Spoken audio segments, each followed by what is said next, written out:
In 480 BC, a Persian messenger arrived at the Spartan camp before the Battle of Thermopylae. He delivered a simple threat: surrender, or the Persian arrows would be so numerous they would blot out the sun. King Leonidas didn't flinch.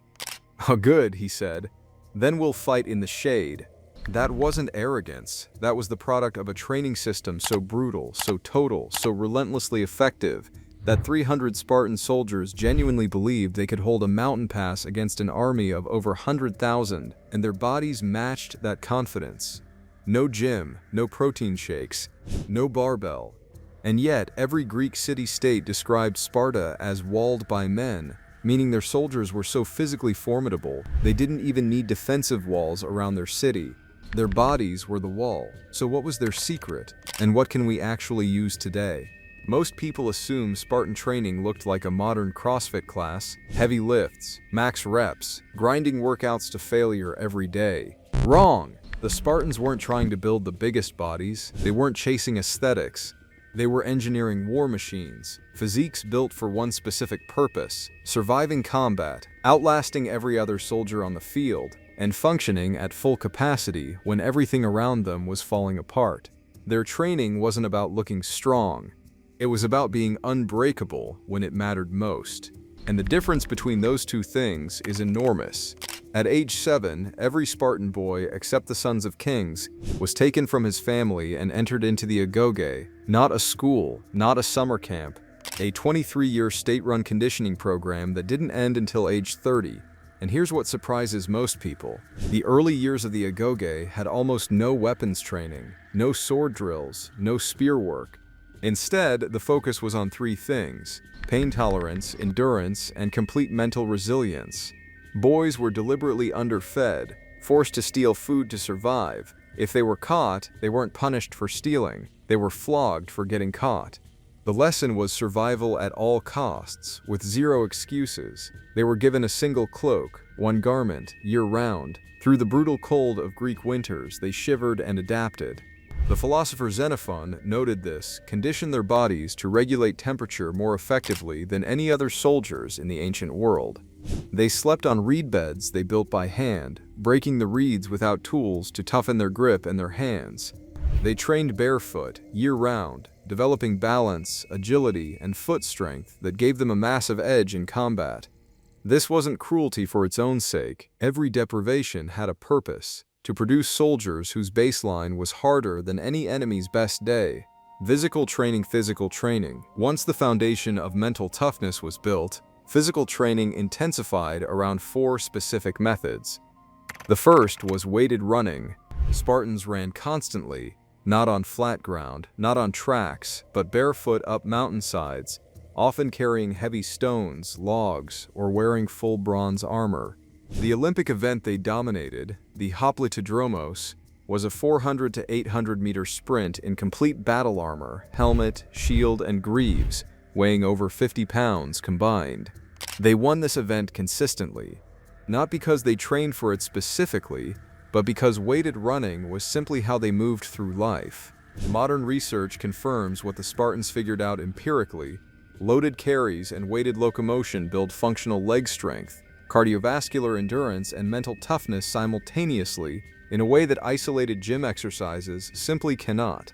The second was combat sport, every single day. From age 7 onwards, Spartan boys wrestled in free-for-all competitions where almost anything was permitted. They also practiced pankration, the ancient predecessor to MMA, combining wrestling, boxing, kicking, and submissions. This daily grappling built something modern gym training rarely produces: dense, reactive, full-body muscle. The kind that isn't just strong in a fixed range of motion on a padded bench, but strong in every direction, under unpredictable load, against a living opponent who is trying to break you. This is the same reason elite wrestlers and judokas today develop extraordinary physiques even without heavy barbell work. The body adapts to the demand placed on it. And there is no more demanding physical challenge than combat. The third was calisthenics and athletic movement. Historical records describe Spartan boys performing jumping movements, stone throws, and bodyweight drills. They practiced the oismos, driving their shields into trees repeatedly, building shoulder and leg strength, for the brutal pushing battles of phalanx warfare. They threw the discus and javelin, developing explosive rotational power. They performed standing broad jumps while holding weighted stones in each hand. Every movement was functional. Every movement had a direct combat application. And that specificity created something modern gym programs often lack: balance. You cannot wrestle effectively with overdeveloped arms and weak legs. You cannot throw a javelin with imbalanced shoulders. Function enforced proportion. The fourth was the Pyrrhic dance, and this one almost nobody talks about. The Pyrrhic was a traditional Greek war dance performed with full weapons: shields, spears, swords. Dancers performed choreographed movements mimicking battle, advancing, retreating, crouching, thrusting, blocking. On the surface it looks ceremonial, but look closer and you'll recognize it immediately. It's high-intensity interval training, constant movement, explosive direction changes, staying light on your feet, managing the weight of armor, repeated over and over. It built conditioning, weapon familiarity, and the kind of quick, light footwork that produces plyometric power. Sparta was doing sport-specific hit centuries before we had a name for it. Here's what modern science tells us about the Spartan approach. It wasn't any single exercise that built these bodies. It was 4 compounding factors working together over decades.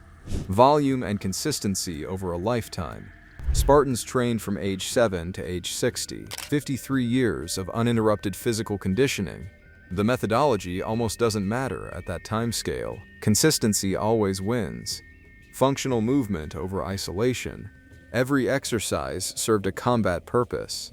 This created practical, dense muscle built through athletic performance, not mirror muscles built for aesthetics that fail under real load. Stress adaptation. The Agoge trained under deliberate deprivation, sleep restriction, food scarcity, temperature extremes, and constant competitive pressure. Modern research consistently shows that training under stress conditions produces adaptations that comfortable gym environments simply cannot replicate. This is why Navy SEALs still use deliberately miserable training protocols. The discomfort isn't a side effect, it's the point. Genetic selection over generations. Sparta actively encouraged its strongest men to marry women chosen for physical capability. Multiple generations of this created a population with compounding athletic potential, an edge built not just through training, but through heritage.